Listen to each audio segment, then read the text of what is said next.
سلام، میخواستم تشکر کنم بابت همه محبت و لطفی که به من داشتید. واسه کسایی که تازه منو میبینن، من نازنینم، دانشجوی کارشناسی ارشد کارگردانی انیمیشن. امروز میخوام چیکار کنم؟ اینا میدونید چیه؟ اینا بوکمارکن. میخوام طراحیایی رو نشون بدم از این دوتا دفترچه که توی مترو کشیدم از آدمای واقعی، بعضیشونم نه. حالا توضیح میدم بیشتر. شما هم اگه دوست دارین چای بخورین با من بفرمایید.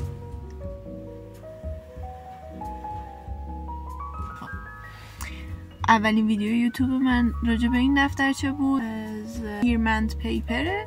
از آخرای این دفترچه شروع کردم به کشیدن سوژه های زنده‌ای که من سر راهم میدیدم. خب سلام علیکم. از زاویه دیگر، ای بابا بوکمارکشم گم کردم. به نام خدا، نازنین 5 ساله. اینجا من داشتم با قطار برمیگشتم کرج. خانومه‌ای بود داشت پنجره رو نگاه میکرد، با کانوای آبیش یه چیزی میبافت. خیلی بامزه بود و من ثبتش کردم. این از دفتر اول. من این دفتر رو خیلی دوست دارم چون که خیلی کمکم کرد، خیلی مغزم رو خیلی مرتب کرد. من از بچگی وقتی دلم میخواست به یه چیزی برسم نقاشی میکردمش. نقاشیام چند دستن. یه سریشون شرح حاله، یعنی الان من کجام دارم چیکار میکنم. یه سریشون چیزایی که میخوام اتفاق بیفته. حالا میریم برای دومی. خب این پر بوکمارکه، چون که مثل اینکه از آخر این تا اول این من بسیار مشغول بودم به کشیدن مردم. بعد لاشقالم بیاریم.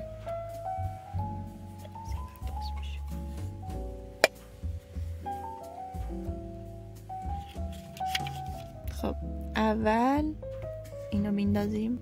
داشتم برمیگشتم خونمون، یه خانم قد بلند نسبتا لاغر دیدم که داره با گوشیش کار میکنه. یه یقه اسکی پوشیده بود با یه ترنچ کوت که اینجا کشیدم، اینم زرشکی بود. موهاش هم فرفری کوتاه بود و کلا تو عالم خودش بود. دومی اینم کنار در مترو یه خانمی نشسته بود، سخت مشغول دیدن فیلمش بود. دیگه هر کی یه جور از اون تایم انتظارش تو مترو استفاده میکنه. این یکی یه خانومی که داره رژ میزنه. یکی از رفتارهایی که تو مترو برا من جلب توجه میکرد این بود که خیلی از خانوما صبح توی مترو آرایش میکنن. یه خانومی دیده بودم توی ایستگاه امام خمینی تکیه داده بود به ستون و داشت رژ میزد. هرچی طراحی‌ها بی‌دقت‌تر و هول‌هولکی‌تر میشه، میفهمین من اون موقع تو وضعیت سختری بودم واسه کشیدن اینا. اینجا دو ردیف صندلی‌های مترو هن، خط گلشهر صادقیه. نمیدونم چند نفرتون تو این خط تردد داشتین. مسیر طولانی و طاقت فرسای اکثرمون دیگه انرژی وایسادن رو نداریم وقتی جاگیرمون نمیاد. یه ترفندی که من جدیدن زیاد میبینم میزنن اینه که از این صندلی‌های تاشو با خودشون میارن، اگه بخوان میتونن بشینن بدون اینکه نیاز باشه مانتوشون رو کثیف کنن. حالا این وسط طراحی‌های فرعی هم میبینین که فعلا موضوع این سری نیست. اینجا هم یه خانومی بود با موهای فرفری محکم از پشت سرش بسته بود و مقنعه داشت. با دقت داشت فیلم میدید. احتمالاً نقطه اوج فیلمش. چشاش هم گرد شده بود. این خانم هم نشسته بود چارزانو، کیفش روبروش بود، از تو کیفش بادام زمینی برداشته بود، عالمه هم انگشتر داشت، رو انگشتاش خیلی باحال بود دیگه. خانم کناریش هم داشت با اونی که اینجا بود با هم دیگه گاسیپ میکردن، ولی خب من تمام وقتم گذاشتم واسه این. من همیشه به حال آدمایی که اینجوری میخوابن غبطه میخورم. جالب اینجاست هیچکی به روشون نمیاره، چون همه میدونن که هممون خسته ایم. این یه دختر تینیجر بود که از سر تا پا مشکی پوشیده بود، بوت داشت، تابستون بود البته فکر میکنم. یه تخت شاسی خیلی بزرگم رو پاش بود و طراحیاش توش بودن و خیلی تیپ جالبی بود.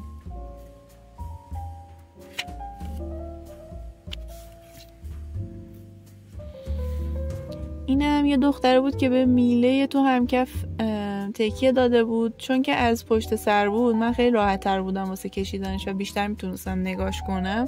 اینم یه خانم کارمند بود، یه مقنعه داشت تا کمرش، خیلی مقنعش بزرگ بود و این خیلی بهش کاراکتر میداد و مشغول گوشیش بود. دماغش هم همین شکلی بود.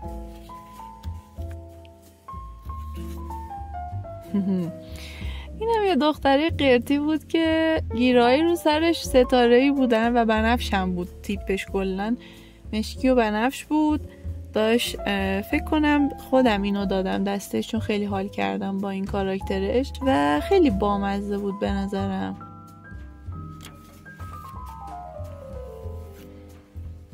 این دوتا توی مترو نیستن ولی از خودم کشیدم. میگم بعضی از طراحی‌های من شرح حالن واقعا. این منم بیرون از خونه اینم یه روز بود که واقعا چتریام درست اتو نمی شدم و من خیلی ناراحت بودم، دیرم هم شده بود و چون که خیلی بلند شده بودم و شروع کردم کوتاه کردنشون و یه مقدار زیادی کوتاه کردم و سعی کردم با اتو این گندی که زدم رو جمع کنم. واسه همین یه همچین طراحی ازش بجا موند.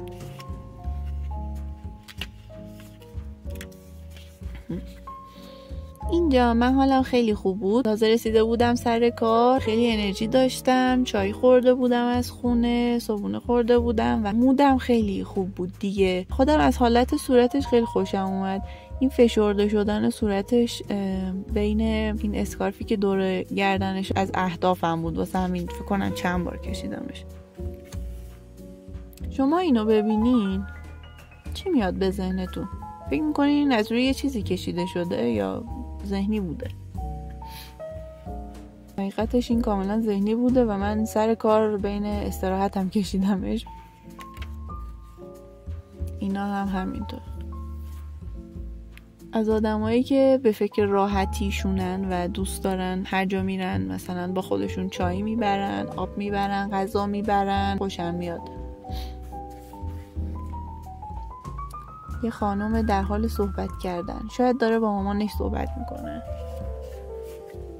خب اینجا یه دختر خانم بود که یه هودی قرمز پوشیده بود، صورت پری داشت و پیرسینگ و انگشتر و این حرفا و داشت با گوشیش کار میکرد و یه لحظه سرشو برد بالا و به نظرم جالب بود.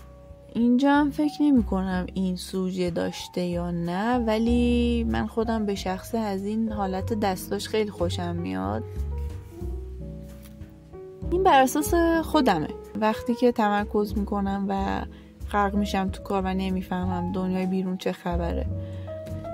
آره دیگه اینم دوست دارم چون خیلی با جزئیاته. این دوتا رو دیروز کشیدم، خیلی تازن، از برگای آخرن.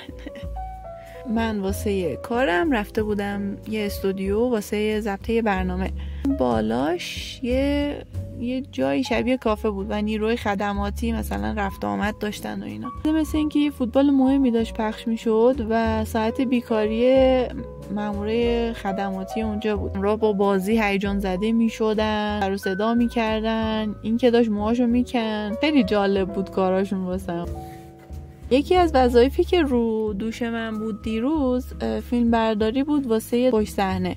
منم یه دوربین گذاشته بودم رو سپایه و سعی میکردم پشت صحنه و زحمتایی که همکاران دارن میکشن ثبت کنم. خیلی هم اونجا سرد بود، نصف صورتم زیر شال بود. برای خودم جالب بود تلاشی که تو این سن دارم میکنم واسه کارم. واسه همین ثبتش کردم که یادم بمونه.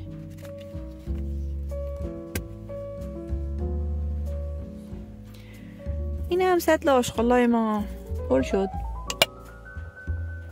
چای پایانی.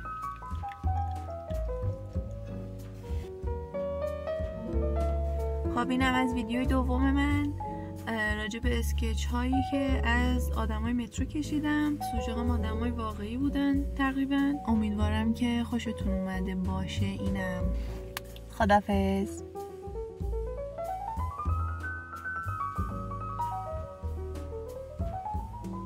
تا الان 3 تا همسایه رفتن بیرون. فکر میکنم دیگه کل ساختمون میدونن من دارم یه کاری میکنم اینجا. من خوشم میاد از این کار. خداحافظ شما.